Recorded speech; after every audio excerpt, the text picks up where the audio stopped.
Congressman, talk about just how your staff's doing, how you're doing. This is a horrific incident at your office in Northern Virginia. Talk a little bit about just how people are doing. I think the hard work begins now. We're physically cleaning up the office. There's blood and glass in the front part of the office, but I think the longer term challenge is, trying to recover from the trauma. The idea that you could walk into work where you've been working for a while, or in the case of my intern, her first day, and someone comes in with a baseball bat and beats you up, is very shocking, and I think it's going to take a long time to recover from. There's a lot of security here at the Capitol, but what about security for your particular office? Is there more need now, given these attacks that have happened? Is there more need for security in your private offices as well? I think there is. In fact, I know there is. There's a variety of district offices, right? So my office happens to be in a commercial office building. Others are in strip malls. Some are in government facilities that do have security, but most of the commercial enterprises don't. And so we have to provide what security we provide. And I don't think, after yesterday's incident, I think it exposes the vulnerability of a lot of district offices all over the country. I was mobbed by colleagues last night on the floor, commiserating and also expressing concern about their own staffs and district offices. Some members have far-flung districts and have many district offices.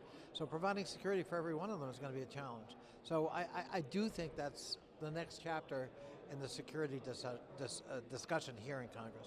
Can you update us on how your staff members are doing? I believe there were 2 women attacked, correct? 2 women were attacked and hospitalized. One was hit on the side and one was hit on the head.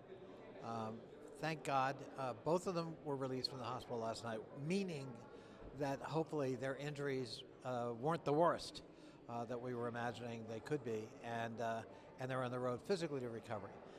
The psychic recovery is going to take longer. And have you spoken to the ladies, and how are they doing mentally? I was with them yesterday in the hospital and their families, and we're going to be checking in constantly. I think they're doing as well as you might expect, but I think it takes time to recover from just the physicality of what happened. Psychically, it takes a while for the brain to actually accept that somebody came in with a baseball bat and beat you up for no reason, unprovoked. Trying to absorb that and move on from it is a challenge. Thank you. You and others have talked about how this is kind of a waste of time, but the Republicans seem to want to emphasize crime as a problem in D.C. What are your thoughts about so far? Has the mayor availed herself of what she needs to do and accomplish here, or is this still going to be an issue with Republican interference? Oh, absolutely. I think the Republicans have decided that with their base, D.C. is a wonderful punching bag. The issues of race, the issue of self-governance, the issues of constitutional democracy can go by the wayside. I've said before, when they say it's not about partisanship and it's not about race, I can assure you it is about partisanship and it's about race. And it's a shameful episode, frankly, for the Republicans in Congress. Whether you agree with the politics of D.C. or not is irrelevant. It's a matter of empowering, after 200 plus years, 700,000 plus fellow Americans.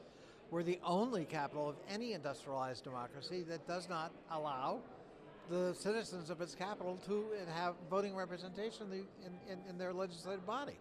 That's outrageous, it's unacceptable, it's un-American, and we ought to deal with it expeditiously. Excellent, thank you. Good to see you, sir. Praying for everybody.